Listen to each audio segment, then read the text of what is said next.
Israel launched Operation Rising Lion, a targeted military operation to roll back the Iranian threat to Israel's very survival. Friday, the IDF and Mossad launched a daring operation against the Islamic Republic of Iran on Iranian soil, targeting regime sites and nuclear facilities.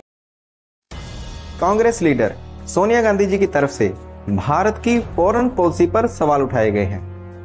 उनका कहना है कि जैसे Iran के ऊपर Israel की तरफ से अटैक किया गया, मगर भारत ने इस मामले पर न्यूट्रल स्टांस बनाए रखा, जबकि भारत को इजराइल के इस एक्ट की निंदा करनी चाहिए थी। क्योंकि देखा जाए तो ईरान तो बातचीत कर ही रहा था यूएसए के साथ, इसलिए जो ईरान की धरती के ऊपर अटैक किया गया है उसको कांग्रेस पार्टी कंडेम करती है। Iran is not winning this war, and they should talk, and they should talk immediately before it's too late. Sonia Gandhi ji की तरफ से डोनाल्ड ट्रंप को भी क्रिटिसाइज किया गया है। उनका यह कहना है कि डोनाल्ड ट्रंप कहते कुछ हैं, करते कुछ हैं।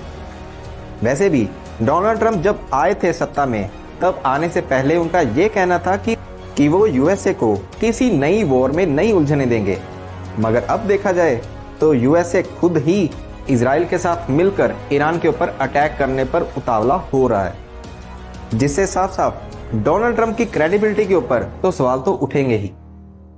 भारत का शुरू से यह स्टांस रहा है कि गलत को गलत और सही को सही कहा जाएगा, मगर इस वक्त जो न्यूट्रल पॉलिसी अपनाई जा रही है उस वजह से भारत को ही अल्टीमेटली नुकसान पहुंच रहा है।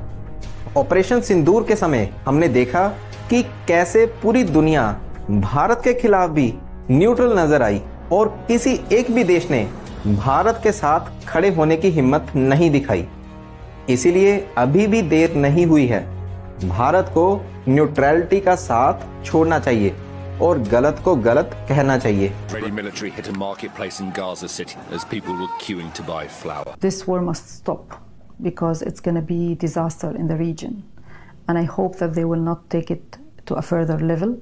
Maybe the international community must realize that this region wouldn't enjoy any stability without recognizing the rights of the Palestinians. Israel और पैलेस्टीन के मामले में भारत का शुरू से पक्ष टू स्टेट पॉलिसी का है, मगर इजराइल ने जो गाजा में जेनोसाइड किया, जिस वजह से वहां पर करीब 55,000 लोग मारे जा चुके हैं, जिसमें बच्चों की संख्या 10 से 15,000 तक बताई जा रही है, मगर भारत का वहां पर भी न्यूट्रल स्टांस बरकरार है। इसलिए भारत को डायलॉग्स और डिप्लोमेसी का इस्तेमाल करना चाहिए और गलत को गलत कहना चाहिए और एक रीजनल पावर के तौर पर खुद को सामने लाना चाहिए।